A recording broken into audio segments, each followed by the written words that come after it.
বিসমিল্লাহির রহমানির রহিম। আসসালামু আলাইকুম সকল ভাই ও বোনেরা। আজকে যে বিষয়ে কথা বলবো, আল্লাহ সুবহানাহু ওয়া তাআলা আমাদেরকে জানিয়েছেন পাপের ধরন অনুযায়ী বিভিন্ন প্রকারের জাহান্নামে মানুষ নিক্ষিপ্ত হবে।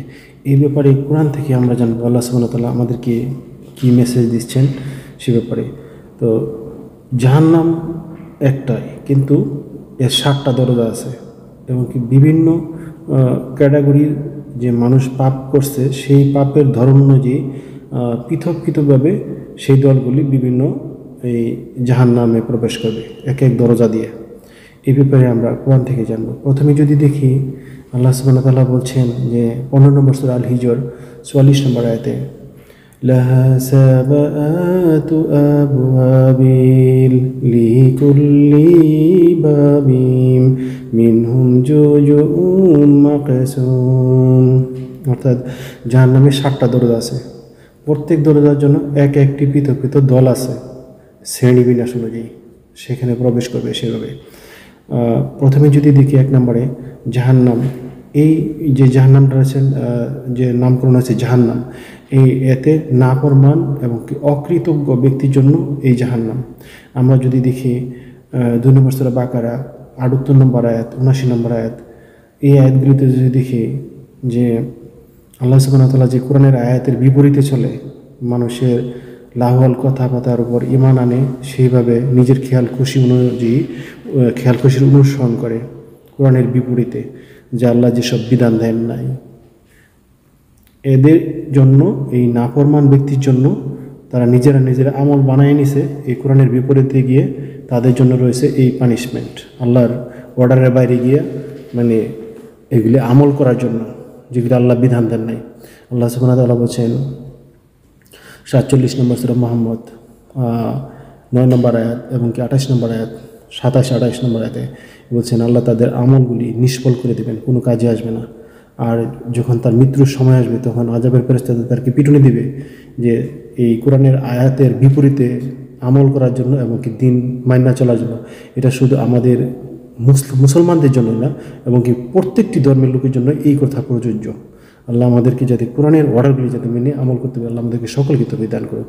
আল্লাহ সুবহানাহু ওয়া তাআলা বলছেন যে যেমন একটা কথায়, যেমন 2 নম্বর সূরা বাকারার 80 নম্বর আয়াতে বলা হয়েছে যে আমরা শুনি যে আমরা জাহান্নামে কিছুদিন থাকার পরে আবার কিছুদিন পানিশমেন্ট ভোগ করার পরে বাড়িয়ে আসবো, আগুন আমাদেরকে আর স্পর্শ করবে না। এই ধরনের একটা কথা আমরা শুনি, হুজুরা বলে বা আমাদের ধর্মের লোক বলে। আর এই 5 নম্বর সূরা মাইদা 37 নম্বর আয়াতে আল্লাহ সুবহানাহু ওয়া তাআলা বলছেন আমি কি যে জাহান্নামে যে যাবে, ডুববে, সে আর জাহান্নাম থেকে বাড়িতে পারবে না, সে স্থায়ীভাবে সেই জাহান্নামে থাকবে। আর এটাও বলছেন 80 নম্বর আয়াতে 2 নম্বর সূরা বাকারা, যে আল্লাহ বলছেন আমি কি তাদের কাছ থেকে চুক্তি নিয়েছি নাকি, যে অঙ্গীকার নিয়েছি নাকি যে তাদেরকে জাহান্নামে দেওয়ার পর আমি আবার তাদেরকে বের করে নিয়ে আসবো। এই ধরনের কথাগুলি আছে। আমরা যদি কোরআন পড়ি তাহলে আমরা পথভ্রষ্ট হব না। এই জন্য আমাদের প্রিপারেশনটা শক্ত এবং কি সঠিক হবে আমরা যদি সেভাবে আমল করব। আর যদি দেখি 23 নম্বর সূরা মুমিনুন 103 নম্বর আয়াতে আল্লাহ সুবহানাহু ওয়া তাআলা বলছেন ومن خفت موازينه فأولئك الذين خسروا أنفسهم في جهنم خالدون। অর্থাৎ যাদের আমলের পাল্লা ভারী হবে, বিশ্বাসের পাল্লা হালকা হবে, যাদের আমলের পাল্লা বা ইমানের পাল্লা, বিশ্বাসের পাল্লা হালকা হবে, তারা জাহান্নামে স্থায়ীভাবে থাকবে। আল্লাহ বলছেন তারা চিরকাল জাহান্নামে থাকবে। 23 নম্বর সূরা মুমিন 103 নম্বর আয়াতে। আর যদি দেখি 2 নম্বরে জাহান্নাম, মানে 2 নম্বর গেট জাহান্নামের হুতামা, যে গীবত এবং কি চুগলখোর অবৈধভাবে অর্থ ইনকাম করে সেই ব্যক্তির জাহান্নামে মানে হুতামা জাহান্নামে পানিশমেন্ট হবে। আমরা যদি দেখি এই জাহান্নামটা 104 নম্বর সূরা হুমাজা 1 থেকে 9 নম্বর আয়াতগুলিতে আমরা দেখতে পাই। আর যদি দেখি 3 নম্বরের যে গেট সাকার নামক জাহান্নাম, এই জাহান্নামে নিক্ষেপ হবে বেনামাজি এবং কি মিসকিনদের বা এতিম অভাবগ্রস্তদের খাবার দেয় না এবং কি পরের সমালোচনাকারী, এরা এই ধরনের ব্যক্তি। এটা যদি আমরা দেখি 74 নম্বর সূরা মুদাসির 42 থেকে 45 নম্বর আয়াতগুলিতে আমরা এটা পাই।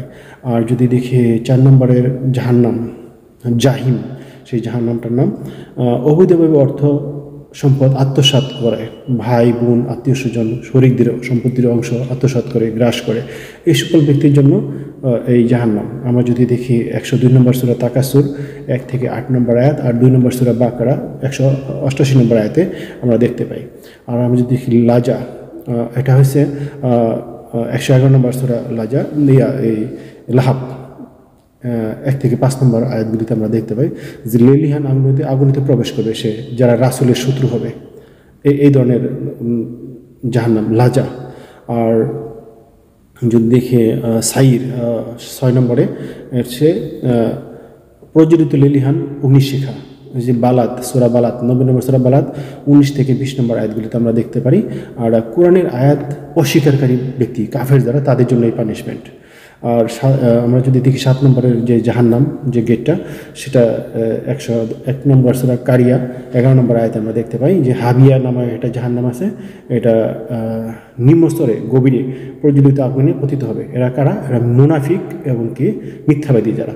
আমরা যাতে এই 7টা জাহান্নাম থেকে আল্লাহ আমাদেরকে যাতে বাঁচতে পারি, সেভাবে আমল করে আল্লাহ আমাদেরকে সকলকে যাতে তৌফিক দান করে। কারণ আমরা যে কোনো একটি জাহান্নামে আমরা যদি যাই, তাহলে আমাদের আমাদের এই দুনিয়ার যে সৃষ্টি আল্লাহ যে করলো, এর সার্থকতা আমাদের নাই। অর্থাৎ সব কিছুই আমাদের ব্যর্থ। যদি আমরা দুনিয়াতে ব্যর্থ হয়ে, তাহলে এটা সংশোধন করা সফলতা করার পরিশ্রম করলে কাটে ওঠা যায়, কিন্তু আখিরাতে আর এটা সম্ভব না। একমাত্র আমল দিয়ে কাটে উঠতে হবে। আমাদেরকে আল্লাহ সুবহানাহু ওয়া তাআলা যাতে আমাদের এই মেধা শক্তি বুদ্ধি শক্তি যাতে আমরা প্রয়োগ করে আল্লাহ সুবহানাহু ওয়া তাআলা যাতে আমাদেরকে সকলকে এই কোরআনের ভিত্তিক আমল করে যাতে আমরা পরকালে সাফল্য লাভ করতে পারি, আল্লাহ আমাদেরকে সকলকে তৌফিক দান করুক। আসসালামু আলাইকুম।